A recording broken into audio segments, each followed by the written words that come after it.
Bienvenidos a esta tercera jornada de la Semana de Elecciones y Economía. Hoy vamos a tener el representante de Ciudadanos, Francisco de la Torre, candidato de esta formación para estas próximas elecciones por Madrid y que también ha presidido la Comisión de Hacienda en el Congreso a lo largo de los anteriores meses de esta última y fracasada legislatura, podríamos decir, si con él les dejamos.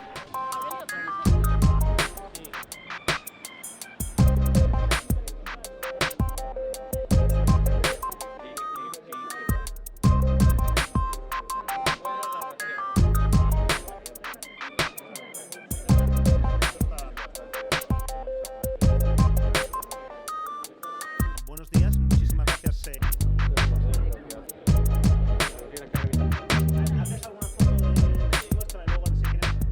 Muy buenos días, muchas gracias por acompañarnos en esta tercera jornada de la Semana de Elecciones y Economía,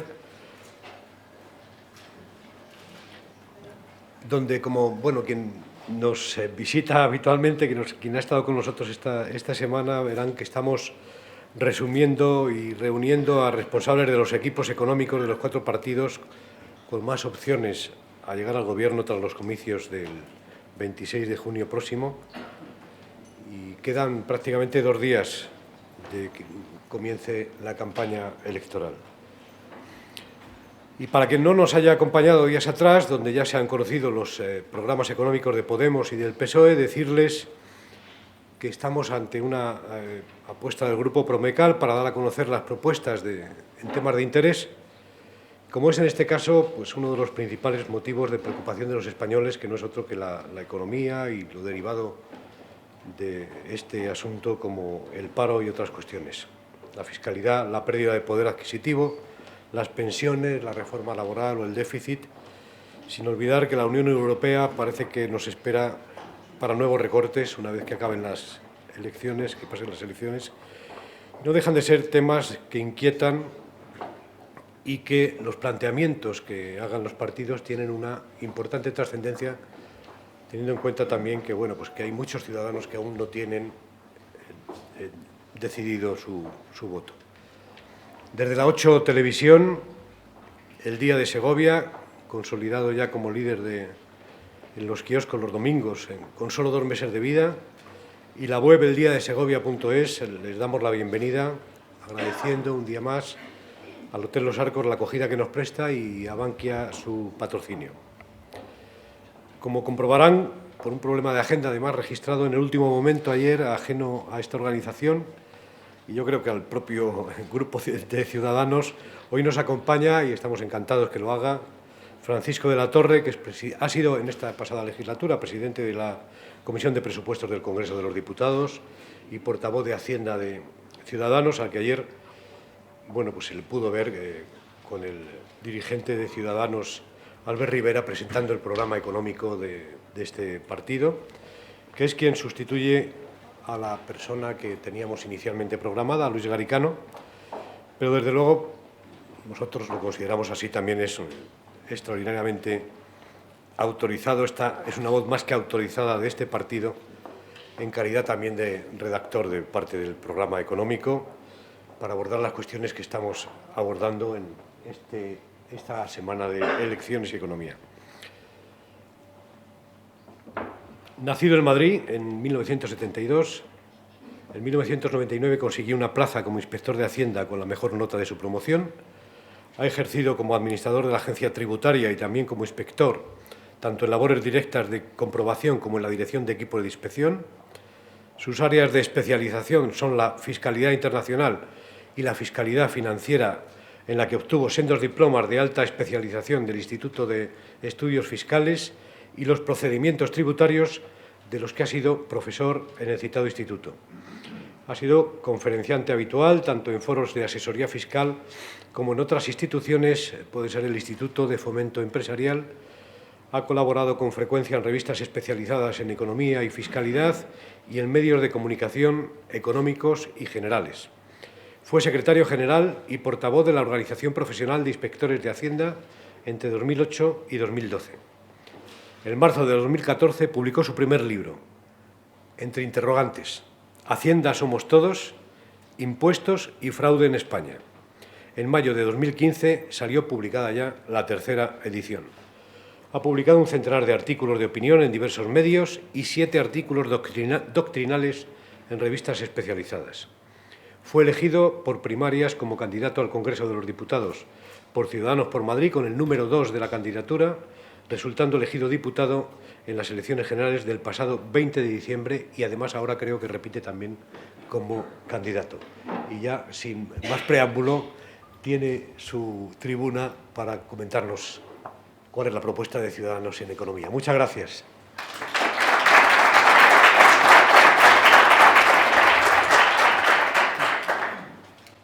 Pues nada, muchísimas gracias.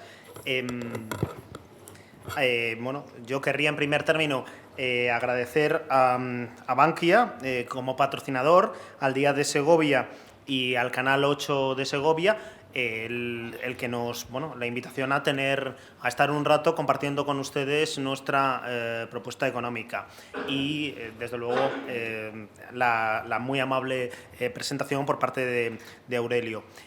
También querría excusar a Luis Garicano, que le ha sido imposible estar hoy aquí. Y ya propiamente entrando en materia, me gustaría, bueno, pues, agradecer el día la elección del día donde se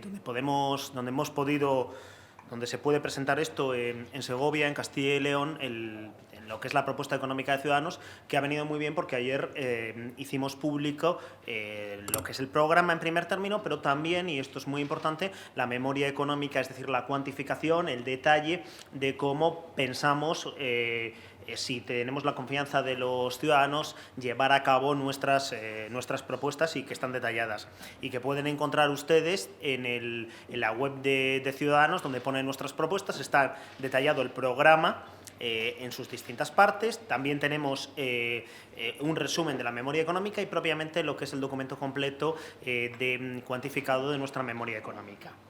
Nosotros no hemos cambiado sustancialmente el programa. Seguimos pensando que lo que decíamos en noviembre y en diciembre para España sigue siendo fundamentalmente válido, pero sí que nos hemos encontrado con una situación económica que es distinta y en buena medida peor de la que el Gobierno nos estaba diciendo en diciembre. Entonces, frente a esta situación, nosotros no creemos que la situación sea gravísima ni irreparable, pero sí tiene algunos aspectos de la situación económica preocupantes y nosotros, frente a eso, hemos adaptado el programa y lo que es el calendario de las medidas a lo que es factible, porque si no hacemos un programa sobre la realidad, lo que estamos haciendo es una estafa a los españoles, lo que estamos haciendo es vender un cuento.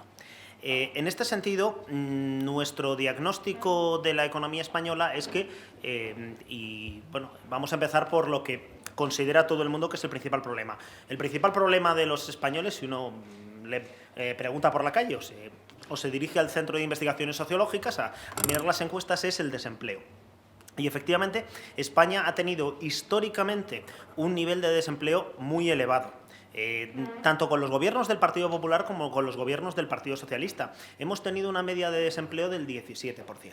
Y esto es inaceptable. A día de hoy, dentro de la OCDE, es decir, de los países ricos y avanzados, solamente tienen más desempleo que España, Sudáfrica y Grecia. Entonces, bueno, pues evidentemente ahí tenemos un problema. Hay un segundo problema con un mercado de trabajo que funciona bastante mal en España, que es el tema de la precariedad laboral. En España, el mes pasado, por dar un dato, el 93% de los contratos fueron temporales. El grado de temporalidad que tenemos es demasiado elevado. Parte del problema, efectivamente, es que tenemos algunos sectores, como el turismo, que emplean, que son estacionales y, por tanto, cierta temporalidad estaría justificada, pero no esta diferencia con respecto a los demás países de nuestro entorno. Y, bueno, pues esto tiene... y hay un tercer problema, que son los casi 3 millones de personas que son parados de larga duración. Entonces, estos parados de larga duración son los que peor lo han pasado de la crisis, los que hemos dejado atrás. Bueno, pues para nuestra propuesta se basa, en primer término, en cambiar este mercado de trabajo que no funciona. No, a diferencia de Podemos, que pretende acabar con las dos últimas reformas laborales y poco más o menos volver a la legislación laboral del franquismo, y eso sinceramente no es posible, o del Partido Socialista, que en un momento dado, en nuestra opinión, estuvo más razonable en el acuerdo que llegamos con ellos para limar algún aspecto de la reforma laboral del PP y luego posterior y avanzar en otros temas. Ahora vuelve otra vez a derogarlo, a un planteamiento de derogar lo que ha hecho Rajoy, y frente al Partido Popular, que dice que estamos estupendamente, y con los datos que tenemos ahora mismo de desempleo, de precariedad laboral y de paro de larga duración, no nos podemos conformar. Nosotros creemos que hay que cambiar este mercado de trabajo. Entonces, hay que cambiar este mercado de trabajo, en primer lugar, sustituyendo los 44 modalidades distintas de contratación, que son 44 formas distintas de equivocarse, por un contrato estable que tenga una indemnización progresiva. Y esto debería reducir sustancialmente la dualidad existente en el mercado de trabajo entre gente que tiene empleo fijo y gente que tiene empleo temporal. Debería darle una oportunidad a aquellos empleados que son buenos en la empresa y que la empresa y que el empresario normalmente no los quiere despedir, y que a veces los despide pura y simplemente para contratar a otra persona con menos derechos laborales. Esto es malo para los trabajadores y, desde luego, es malo para las empresas, porque los trabajadores no tienen experiencia, no van adquiriendo experiencia, no se hacen productivos en las empresas. Entonces, creo que nos perjudicamos todos por una legislación laboral que en este tema es muy mala.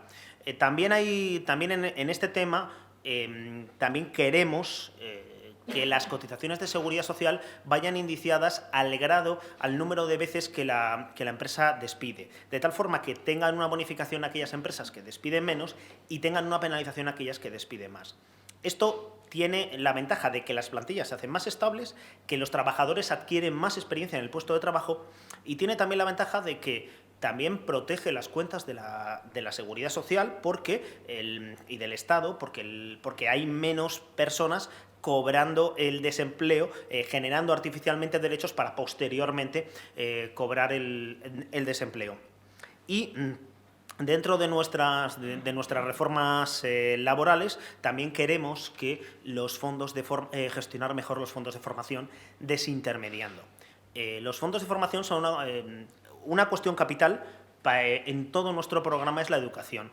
Y a efectos de futuro, la educación y la innovación y el desarrollo son aspectos esenciales. Luego trataré esto un momento, un poquito posteriormente. Pero lo que hay que tener claro es que estas personas, por ejemplo, expulsadas por la crisis, por las malas políticas, estos 3 millones de desempleados de larga duración, tenemos que darle los instrumentos para que vuelvan a entrar en el mercado de trabajo. Y para esto es fundamental que el dinero no se quede por el camino.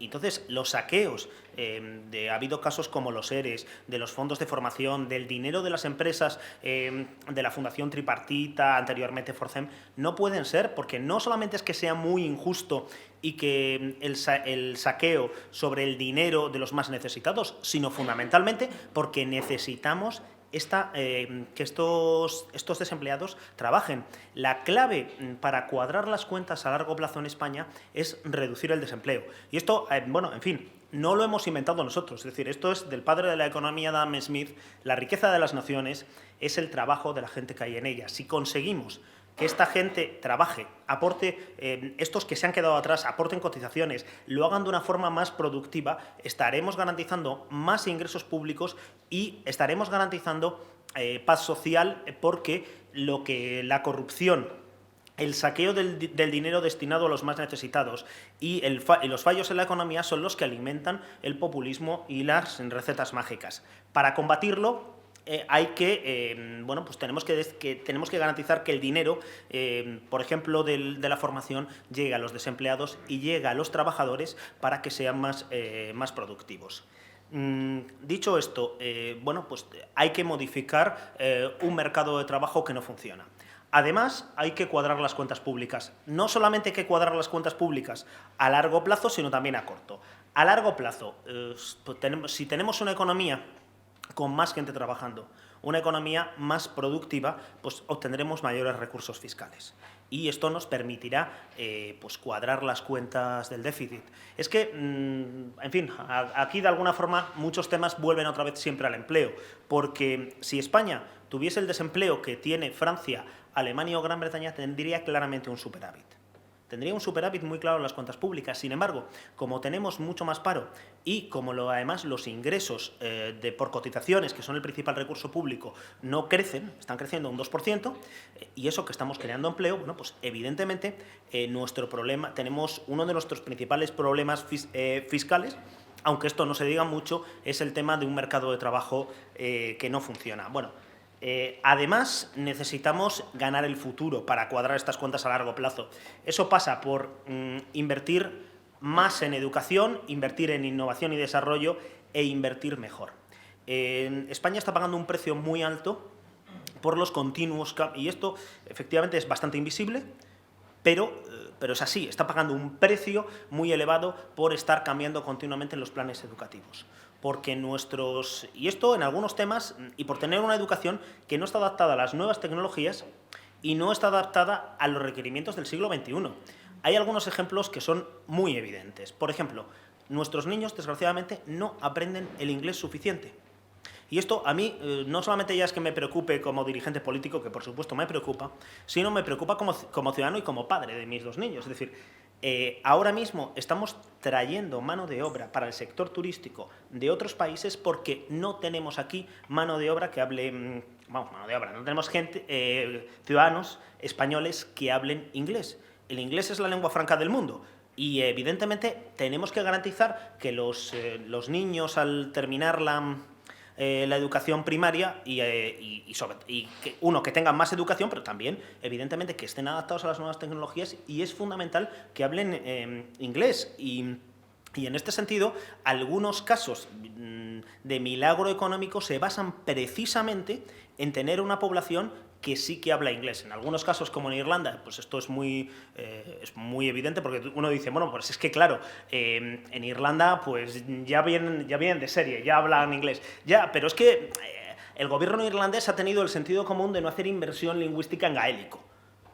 Si hubiesen tenido inversión lingüística en gaélico, no habrían tenido el milagro económico. Y aquí, en muchas partes de España, sí, creo que ustedes lo pueden tener aquí en la cabeza, se están utilizando los idiomas no como un instrumento de comunicación, sino que se están utilizando como una barrera para separar, para complicarle la vida a buena parte de los españoles que viven allí. Y evidentemente esto es un problema social, pero también es un problema económico. ¿Por qué? Porque además no aprovechamos esta ventaja competitiva fundamental que es el español, una lengua que hablan más de 400 millones de personas en el mundo. Bueno, tenemos el tema de la educación, de cuadrar las cuentas a largo plazo. Hay que cuadrar también las cuentas a corto plazo. Uno de los problemas graves, y es evidentemente la razón por la que hemos tenido que, como obligación imperativa, presentar una memoria económica y mirar los números con la realidad y confrontarlos completamente, es que nos hemos encontrado con que la situación de las finanzas públicas españolas es muy preocupante. Es decir, España está creciendo, eso es verdad, y esto, y la situación no es tan mala como era en 2012. Ahora bien, España está creciendo porque, por una parte, el proceso de ajuste, de desendeudamiento de la economía española más o menos ha concluido, porque los españoles, las empresas y las familias han hecho los deberes. Sin embargo, las administraciones, la política, no ha hecho los deberes. ¿Y esto en qué se refleja? Bueno, pues en que, es verdad que a España, también todo se ha dicho, le han ayudado los vientos de cola, la situación favorable de los factores internacionales, que no ayudaban en 2012 y que ahora sí que ayudan. Es decir, tenemos un Banco Central Europeo que ha pasado a hacer una política monetaria expansiva, y es decir, que ha aliviado la carga de la deuda, y para un país tan endeudado como España esto es un aspecto importante. Tenemos también la bajada de los precios del petróleo, y esto afecta mucho más a España que a otros países porque consumimos más petróleo que los demás. Por eso el viento de cola aquí sopla más fuerte y explica un diferencial de crecimiento. Pero lo que más lo explica, sin duda, es que los españoles, las empresas han empezado a exportar, han hecho los deberes, las familias se han desendeudado, Y a todo esto, ¿qué es lo que ha hecho el Gobierno? Bueno, pues el Gobierno esencialmente ha subido los impuestos y no ha ajustado. Y ha subido los impuestos de una forma brutal. En 2011 casi la única promesa del Partido Popular fue que bajaría los impuestos y detrás de eso vino la mayor subida de impuestos de la democracia. Son más de 23.000 millones de euros de subidas directas de impuestos, una parte de las cuales en el impuesto sobre la renta, pues bueno, ha revertido. Es decir, ya más o menos el impuesto sobre la renta es parecido al que había en 2011. Pero en todo lo demás, en IVA, en impuestos especiales, en IBI, bueno, pues los que pagan están pagando bastante más. Y esto, además, no se ha hecho bien. Y no se ha hecho bien porque después de estas subidas masivas de impuestos, España ha estado incumpliendo el objetivo de déficit sistemáticamente, todos los años. Pero lo de 2015 es particularmente grave. Con toda una situación estupenda a favor, con un crecimiento derivado del sacrificio de los españoles, de los vientos de cola, de más del 3%, en España hemos sido incapaces de cuadrar las cuentas. Pero no solamente es eso, es que Montoro y Rajoy lo que han hecho es mentir a los españoles y a Europa y a nuestros socios europeos. Y además es una mentira muy gorda, de más de 10.000 millones de euros, pero es una mentira que no tenía ni pies ni cabeza, porque es que esto ya no es que mintiesen en campaña electoral, es que mintieron terminada la campaña electoral y con el ejercicio cerrado. Bueno, total, que el 31 de marzo nos encontramos con que el déficit está por encima del 5%. Y ahora, ¿qué está haciendo el Gobierno para reducir el déficit? Pues el Gobierno, a día de hoy, en estos 4 primeros meses de 2016, tenemos más déficit del que teníamos en los 4 primeros meses de 2015. No estamos cerrando el agujero del déficit. Y, por cierto, un inciso, si hasta Podemos, que pretende subir el gasto en 60.000 millones y dice que esto hay que hacerlo al final, dice que hay que bajar el déficit. Eso sí, a ritmo de tortuga y gastando más y haciendo magia con multiplicadores en su memoria económica. Eso sí, han tenido la cortesía de hacer una memoria económica a diferencia de los dos grandes partidos, pero incluso ellos consideran que hay que bajar el déficit. Y, sin embargo, a día de hoy, Montoro y Rajoy están subiendo el déficit.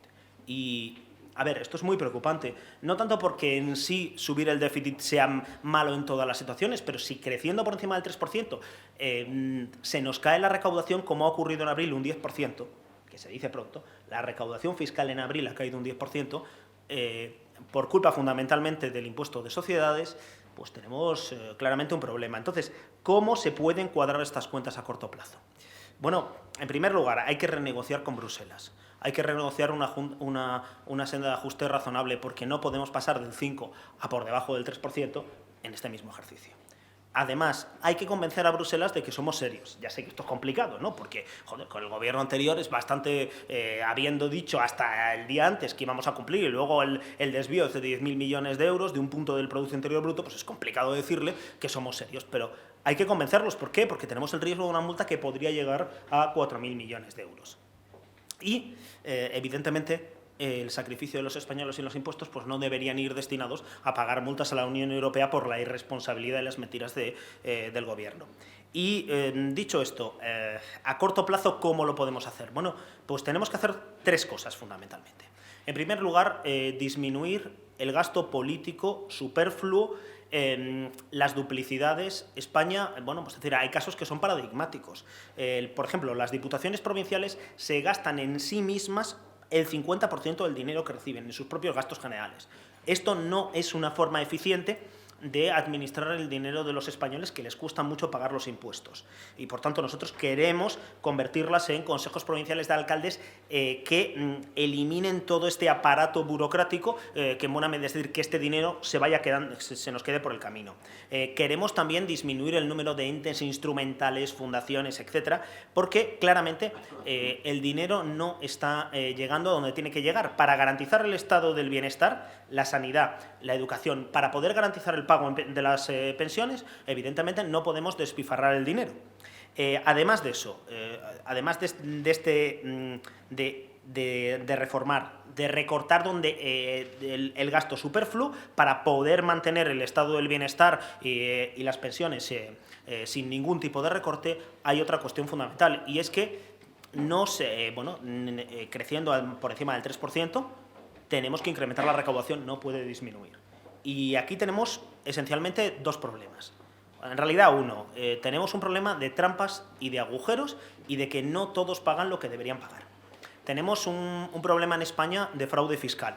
Y es lógico que tengamos un problema de fraude fiscal, porque si por cada 6 euros que los alemanes dedican a luchar contra el fraude nosotros dedicamos 1, pues es bastante evidente que no se pueden obtener los mismos resultados con la sexta parte de inversión en control tributario que invirtiendo lo que invierten los alemanes.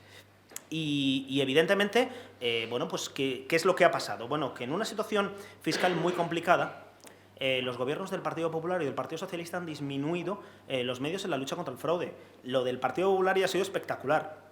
Y vamos, esto ya, en fin, lo digo ya por conocimiento propio, porque como me presentaban antes, soy inspector, era inspector de Hacienda hasta hace 3 días. Y bueno, lo sigo siendo en excedencia. En la agencia tributaria, al inicio de 2012, había 28.000 empleados públicos, ahora hay 25.000. Hemos perdido 3.000 empleados públicos, más de un 11%. Esto no tiene sentido, porque por cada euro que se invierte en lucha contra el fraude se obtiene un resultado directo de 9,4 euros. Y estos son los datos del propio gobierno. En estas condiciones, ¿cómo es posible que se hayan recortado medios?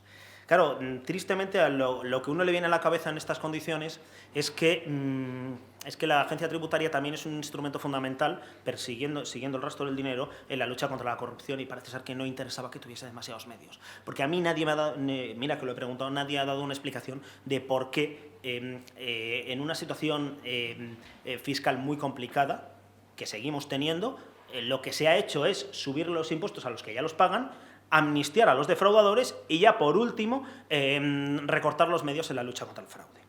Y bueno, pues evidentemente hay que poner más medios, pero está muy claro que no podemos poner un inspector de Hacienda detrás de cada español. Por tanto, hay que aumentar la conciencia fiscal, hay que convencer a los españoles de que deben pagar sus impuestos.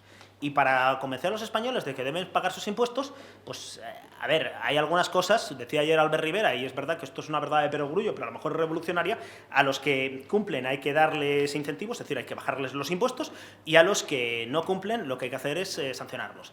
¿Qué es lo que ha hecho este gobierno? Bueno, pues este gobierno del Partido Popular, por una parte, hizo la mayor subida de impuestos de la historia de España, reciente por lo menos, y en segundo lugar lo que hizo fue una amnistía fiscal perdonando a los defraudadores en todo tipo de delitos fiscales. Y al final estos defraudadores ni siquiera pagaron el 10% que decía el decreto ley de amnistía fiscal, sino que pagaron un 3%. La cifra de la corrupción. Bueno, pues esto es lo que pagaron, 1.200 millones de euros. Una de las cosas que hemos hecho en Ciudadanos en el Congreso es la aprobación de una propuesta completa de lucha contra el fraude que incluye recuperar este 7% perdonado ilegalmente a los defraudadores de la amnistía fiscal, que es que ni siquiera lo pusieron en el decreto ley, 2.800 millones de euros. Entonces, a corto plazo, además de disminuir, de recortar en burbuja política, en gasto superfluo, en duplicidades, tenemos que luchar más y mejor contra el fraude fiscal. Y hay que empezar convenciendo a los españoles de que deben pagar sus impuestos. Por ejemplo, haciendo que, por lo menos, los amnistiados fiscales, los defraudadores fiscales perdonados en la amnistía de Montoro, paguen lo que dicen las normas legales aprobadas por el gobierno de Rajoy y Montoro, que decían que tenían que pagar, es decir, un 10% y no un 3%. Y estamos hablando de grandes defraudadores. Y bueno, ya para concluir, además de la lucha contra el fraude, tenemos que cerrar agujeros. Es decir, España no se puede permitir que las muy grandes empresas, los grupos consolidados, no paguen los impuestos que les corresponden. Y a ver, en España, en abril, las muy grandes empresas pagaron en el impuesto de sociedades un 63% menos que el año anterior. Se nos está cayendo la recaudación procedente de las muy grandes empresas. En los últimos datos definitivos decían que las grandes empresas estaban pagando un 6% sobre su resultado contable. Seguramente prácticamente todos los que estamos aquí pagamos más de IRPF que ese 6%. Y ahora resulta que esto es lo que estaban pagando antes, pero ahora la recaudación se nos queda un 63%. Bueno, evidentemente la normativa que ha aprobado, porque entró en vigor ya prácticamente este año, el de impuesto de sociedades, el Partido Popular, pues al final supone una ventaja enorme para los muy pudientes, En fin, ahí están los datos y España no se lo puede permitir. Por tanto, tenemos que cerrar estos agujeros legales.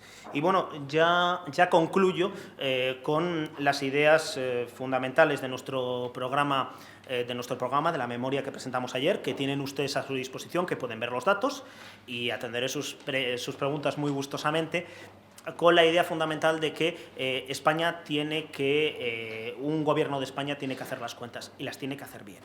Y España y ese gobierno tiene que cumplir con Europa, pero también, y es imprescindible, cumplir con nuestros socios, pero sobre todo tiene que cumplir con los españoles. Por eso nosotros no realizamos promesas que no podemos cumplir y cuantificamos en una memoria económica el coste y cómo podemos financiar todas nuestras propuestas. En este sentido, además de cuadrar las cuentas, nosotros queremos apostar por la educación, queremos apostar por la innovación y el desarrollo.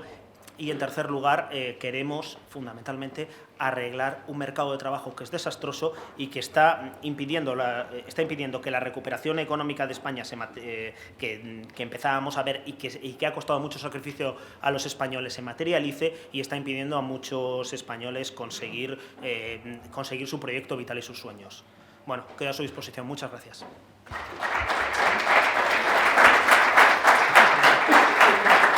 Muchísimas gracias. Estaba acordándome de un eslogan de una revista de humor que se llamaba La Codorniz, que era la revista más audaz para el lector más inteligente. Estaba echando una ojeada a las preguntas que hacen las personas que se encuentran con nosotros, y la verdad es que son preguntas de sumo interés y además muy variadas, que casi ninguna, vamos, no coincide ninguna. Entonces vamos a abordar este tramo que yo creo que, si fuera una rueda de prensa y se hicieran estas preguntas, aprobarían con nota como buenos informadores, desde luego. Bueno, comenzamos. Se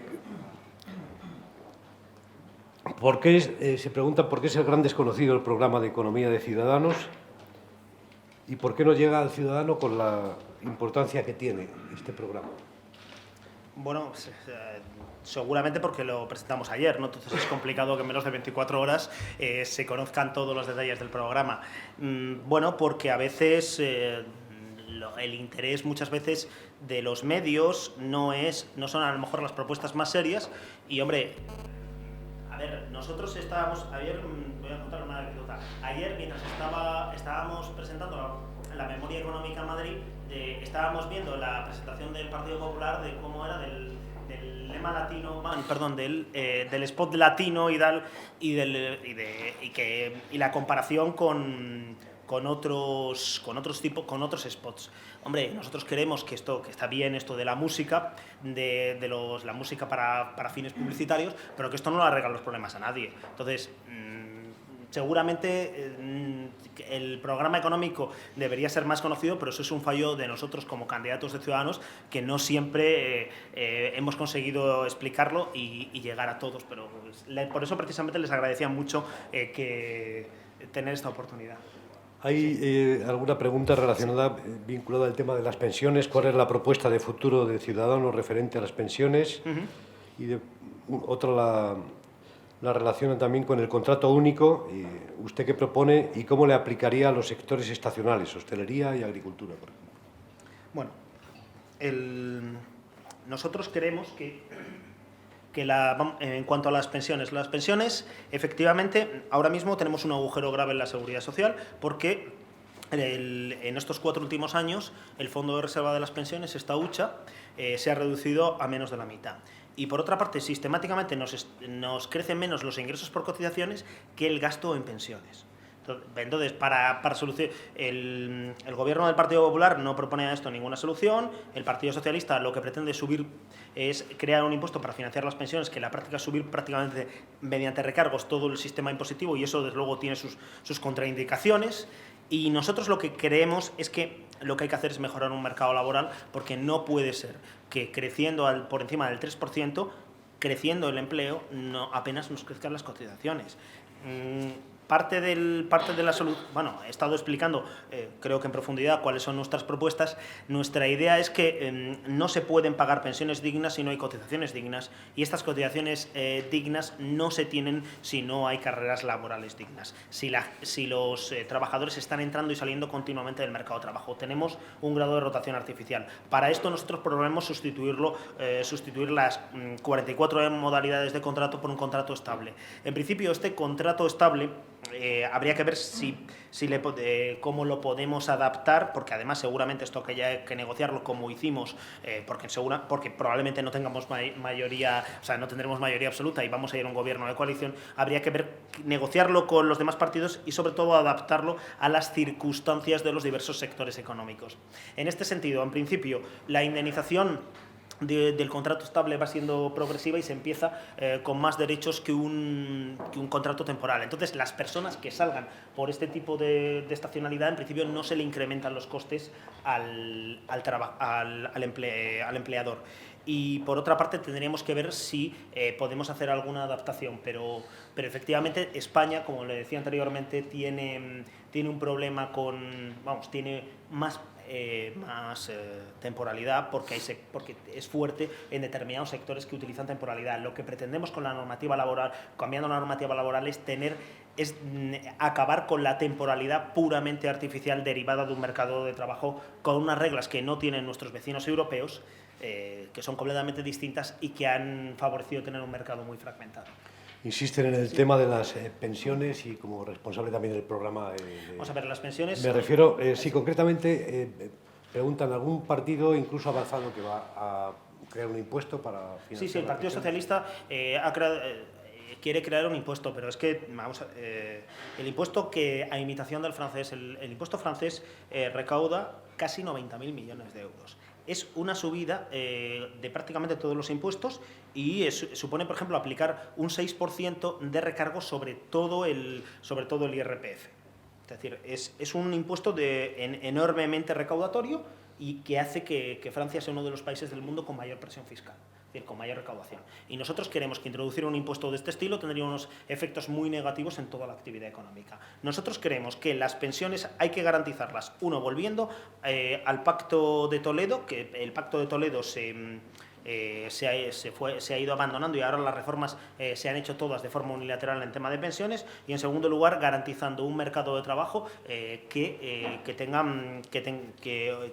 pueda obtener cotizaciones suficientes. En tercer lugar, hay una cuestión importante que es que el sistema fiscal podría proveer de una parte de los recursos. Es decir, podemos sacar algunas prestaciones de la Seguridad Social y financiarlas con cargo a impuestos. Ahora bien, para nosotros esto se podrá hacer siempre y cuando en el resto del sistema haya superávit y no déficit como hasta ahora.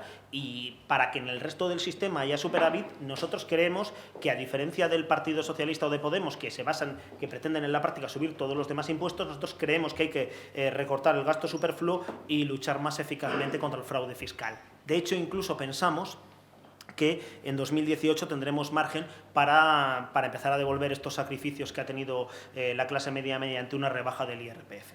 Sí, el asunto de las diputaciones provinciales también preocupa al público. Dos cuestiones relacionadas con ello. No va a ser lo mismo en cuanto a gastos el Consejo de Alcaldes, y por otro lado preguntan qué servicios o quién prestaría los servicios que están prestando las diputaciones en este momento. Bueno, nosotros creemos que las diputaciones tienen una estructura burocrática de la que no se benefician los ciudadanos. Es decir, aquí hay casos en las diputaciones, no sé, por ejemplo la de Orense, que ocurren cosas que solamente pasan en países avanzados como Corea del Norte, como que el cargo de presidente durante décadas se vaya heredando de padres a hijos. Eso también ha ocurrido en Castellón, que se creen aeropuertos sin aviones, que no se sepa cuáles son las competencias concretas y entonces cada diputación haga cosas por el estilo. Y luego, además, tenemos un problema que luego se ha manifestado también en las cajas de ahorro, por ejemplo, de hecho ocurrió aquí en Segovia, de falta de control democrático, con lo cual se despilfarran muchos recursos. Nosotros queremos que un consejo de alcaldes es de elección directa por parte de los ciudadanos y tiene un mayor control democrático. Creemos también que la burocracia, que se pueden recortar gastos y de que unas instituciones que se gastan el 50% del dinero en sus propios gastos generales son instituciones que en buena medida son superfluas y que por tanto podemos tener un menor gasto y ofrecer los mismos servicios de apoyo a los pueblos que si las diputaciones no existiesen. Piensen que en Murcia o en Madrid no hay diputaciones provinciales y, sin embargo, los pueblos de Madrid no están en peor situación que los de Segovia. Sí, a la vista de las encuestas, bueno, parece ser que el gobierno que surja del 26J va a tener que negociarse y que llegar a acuerdos. ¿Qué parte del programa de Ciudadanos, preguntan, sería negociable con otros grupos? Bueno, pues en buena medida podría decirle que es difícil de decir, pero la forma en la que la persona que pregunta se puede hacer una idea es comparar en nuestro programa con el acuerdo que llegamos con el Partido Socialista. Evidentemente, nuestro programa no es el acuerdo del Partido Socialista y cedemos en algunos temas. Sí, hacen referencia a un programa de televisión, al programa Salvador del domingo, sí, y se preguntan si distrae Venezuela sobre las verdaderas preocupaciones económicas y laborales de los españoles y que si es Venezuela una prioridad para ustedes. Bueno, para nosotros una prioridad son los españoles, los centenares de miles de españoles que a día de hoy viven en Venezuela y que están en una situación grave. Es decir, la situación de nuestros compatriotas en el exterior es una preocupación. La situación de las empresas españolas que operan en toda Sudamérica y que, por cierto, gracias a que que las empresas españolas se internacionalizaron, pudieron sobrevivir a la crisis, bueno, pues el mundo es mucho más pequeño y las decisiones que se toman en otras partes del mundo pues nos afectan. Por tanto, la situación de Venezuela, claro que afecta. Y también hay que decir que, como algunos partidos han hecho de Venezuela su espejo y no solamente su fuente de financiación, pues es bueno que los españoles vean a dónde conducen determinadas recetas cuando se ponen en práctica. ¿Qué aspectos ha hecho también referencia, ha hablado del aprendizaje del inglés? ¿Qué aspectos de la LOMCE estaría dispuesto Ciudadanos a cambiar para mejorar el aprendizaje del inglés? Bueno, pues que estaríamos... Bueno, esto hay que hablarlo con todos los demás partidos y ahora el Partido Popular se ha sumado a un pacto nacional por la educación, eso sí, pero claro, eso no puede ser partiendo de la imposición unilateral que es lo que ha hecho con su mayoría absoluta. Pero también es cierto que hay otros partidos que lo que pretenden es derogarlo todo. Nosotros en el tema del inglés lo que tenemos que garantizar es que la educación, el carácter de lengua vehicular del inglés, juntamente con el español y juntamente con la lengua cooficial en toda España. Ese es el aspecto fundamental, porque aprender lenguas se exige, no solamente es una cuestión de tener una asignatura de inglés, sino dar en inglés asignaturas, que es la única forma de que utilicen el inglés como lengua habitual. Y es una cosa que para nosotros es fundamental porque nos jugamos el futuro en ser capaces de comunicarnos con un mundo global que cada vez es más pequeño. De nuevo sumergidos en la economía, ¿qué piensa sobre lo que puede ocurrir con los intereses de la deuda cuando el Banco Central Europeo comience a retirar la política monetaria ultraexpansiva y si acabará necesitando España una quita de la deuda? Bueno, si hemos hecho los deberes para cuando empiece a retirar los estímulos de política monetaria el Banco Central Europeo, pues esto no ocurrirá. Si no los hemos hecho, pues efectivamente España estaría en una situación muy complicada. El mayor incremento de deuda en la historia de España lo tiene también el gobierno de Rajoy y Montoro. Claro, es evidente porque no ha ido cumpliendo los objetivos de déficit ningún año. Ahora tenemos una deuda pública que está en el 101,4% del PIB, del Producto Interior Bruto, y pues con ese enorme volumen de deuda, si subiesen los tipos de interés, España tendría un problema grave. ¿Qué es lo que podemos hacer cuando en qué situación tenemos que estar cuando esto ocurra, que acabará ocurriendo? Pues tenemos que estar ya en una situación, si no de superávit, por lo menos cercana al superávit, de tal manera que el crecimiento de la economía sea superior al déficit, de tal forma que este porcentaje vaya disminuyendo. Es decir, que cualquier inversor esté absolutamente seguro de que no va a haber ningún tipo de quita, porque si no, nos dejarán de prestar. Entonces, si los planteamientos de ir a una quita son bastante irresponsables, porque todos los años España necesita refinanciar 250.000 millones de euros. Claro, si alguien piensa que, es decir, entre la deuda que va venciendo y el déficit del año, si alguien piensa que ante el riesgo de una quita te van a prestar 250.000 millones, creo que se equivoca. Hemos agrupado tres preguntas. ¿Cuáles son los tramos de bonificación en cotizaciones a la Seguridad Social que contempla en su memoria para los empresarios? Si mantendrán la posibilidad de negociar las condiciones entre empresa y trabajadores. Esto por un lado. Medidas para fomentar el emprendimiento y qué cambios prevén para la mejora de la situación de los autónomos. Bueno, nosotros pretendemos para los autónomos que por debajo del salario mínimo interprofesional no se pague cotización social, y que luego la cotización vaya en función de los ingresos. Creemos que ahora mismo hay una barrera de entrada con una cuota fija cercana a 300 euros al mes. Es una barrera de entrada a mucha gente que querría ponerse a emprender, porque no se puede empezar a emprender perdiendo el partido 3-0.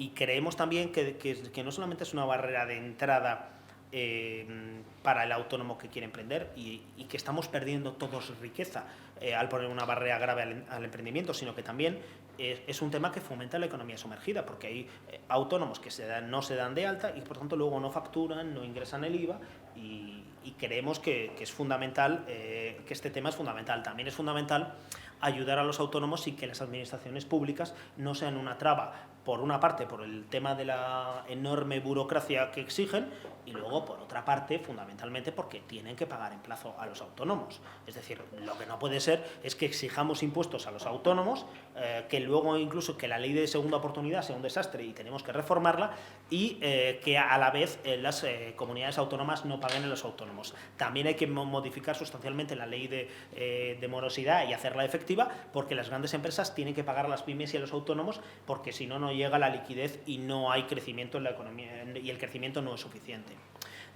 Preguntaba también por el tema de las bonificaciones en las cotizaciones. Nosotros creemos que las bonificaciones hay que estudiarlas muy en profundidad y ver qué es efectivo, y nos parece que a todos nos gustaría proponer rebajas, mayores bonificaciones, rebajas en cotizaciones, en fin, estas cosas que está proponiendo ahora el programa del Partido Popular, pero es que no dice dónde va a pagar esto.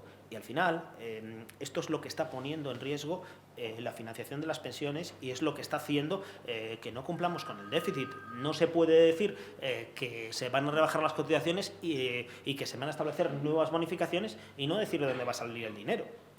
Entonces, nosotros creemos que nos gustaría, nos parece que sería una medida efectiva una reducción general de cotizaciones, pero lamentablemente en estos momentos, sin una subida de impuestos que no consideramos, no habría forma de pagarlo.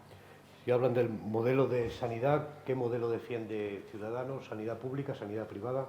Nosotros creemos que todos los españoles deben tener garantizada una sanidad pública, una sanidad universal y un servicio sanitario de calidad. Y también hay que reconocer, porque evidentemente nosotros sí reconocemos la realidad, que esto es una joya de la corona en España, y es una cosa que funciona mejor y a menor coste que en casi todos los demás países. Y hay sitios más avanzados en muchos terrenos, como Estados Unidos, que ya les gustaría tener una sanidad que funcionase tan bien como la sanidad española, lo cual en buena parte es mérito de los médicos y del personal sanitario en España. Nosotros no excluimos que haya sanidad privada, y nos parece bien, pero lo que sí que hemos hecho, en concreto en la Comunidad de Madrid, donde somos decisivos, es haber paralizado todo un procedimiento de privatización de la sanidad que se hizo contra los pacientes, contra el personal sanitario, y donde había, desgraciadamente, muchas sombras de corrupción. ¿Cómo podemos conseguir que los grandes multinacionales, Google, Amazon, paguen sus impuestos en España por el negocio que generan precisamente en España? Bueno, pues no es fácil, pero hay que intentarlo. Hay que ponerse de acuerdo con los demás países para que estas multinacionales informen a las haciendas nacionales, no utilicen paraísos fiscales, complicarles la vida todo lo posible si estos impuestos no se declaran aquí. En fin, creemos que hay que dedicar más medios al control de la defraudación de los grandes contribuyentes, a diferencia de lo que ha ocurrido en España últimamente. Es decir, que no solamente ha habido recorte de medios en la agencia tributaria, sino que encima se ha mirado mucho más al pequeño contribuyente que al gran contribuyente. Y esto lo digo por experiencia directa. Entonces, tenemos que poner más información, tenemos que tener más medios. Y, desde luego, en este tema también es muy importante la cooperación internacional y que la opinión pública lidere todo esto para convencer a los gobiernos de que si no se ponen de acuerdo y no toman medidas para que las multinacionales no sigan campando por sus respetos, pagarán un coste electoral. Antes le preguntaban por la parte negociable del programa económico de Ciudadanos, ahora le preguntan directamente ¿a quién estaría dispuesto a apoyar o con quién estaría dispuesto a pactar Ciudadanos, y con la lista más votada o con qué grupos serían más afines al pacto? Nosotros no estaríamos dispuestos a apoyar en ningún caso ni a los partidos separatistas ni a Podemos, porque tenemos un modelo completamente distinto de sociedad y porque sus cuentas económicas nos llevarían a un rescate como ha ocurrido en Grecia en 5 minutos. Entonces, dicho esto, nosotros negociaremos con el Partido Popular y el Partido Socialista. De hecho, nosotros negociamos con el Partido Socialista porque anteriormente es que Mariano Rajoy le dijo que no al rey, se negó a presentarse y nosotros y el Partido Socialista fue el único que tomó el paso adelante. Si el partido, en función del resultado de las elecciones, y si el Partido Popular o el Partido Socialista pueden, dependiendo de los resultados que tengan, y si lideran o si están dispuestos a acompañarnos, pues negociaremos con ambos partidos. Evidentemente tenemos nuestras discrepancias con ellos, pero creemos que es fundamental que si somos decisivos, lo que garantizaremos es que España tendrá un gobierno, porque España se merece muchas cosas y los españoles otras tantas, pero desde luego todos nos merecemos tener un gobierno, y un gobierno sensato y moderado, aunque haya muchos aspectos que no nos gusten de ambos partidos. ¿Qué instrumentos va a utilizar Ciudadanos para gravar a las grandes empresas sin que ello repercuta negativamente en las pequeñas y medianas? Bueno, pues básicamente cerrar los agujeros en el impuesto de sociedades. Es decir, si hacemos las cosas bien y hay deducción y cerramos deducciones que no tienen sentido, agujeros en el impuesto, lo que conseguiremos es que estas grandes empresas paguen y no afectar a las pequeñas y medianas. A día de hoy la situación es la contraria, es decir, en este primer pago de 2016, después de la reforma del Partido Popular, las pequeñas y medianas empresas ganaron a efectos fiscales un 11,5% más e incrementaron sus impuestos un 11%. Y, sin embargo, las grandes empresas pagaron un 63% menos y también habían incrementado sus beneficios. Entonces, nosotros creemos que tenemos que tener una normativa que no tenga agujeros que habitualmente solamente utilizan las grandes empresas. Por intentar aterrizar el tema y poner un ejemplo claro, si las grandes empresas españolas, cuando invierten en el exterior, se traen los beneficios, los dividendos de estas filiales limpios, no pagan impuestos, están exentos.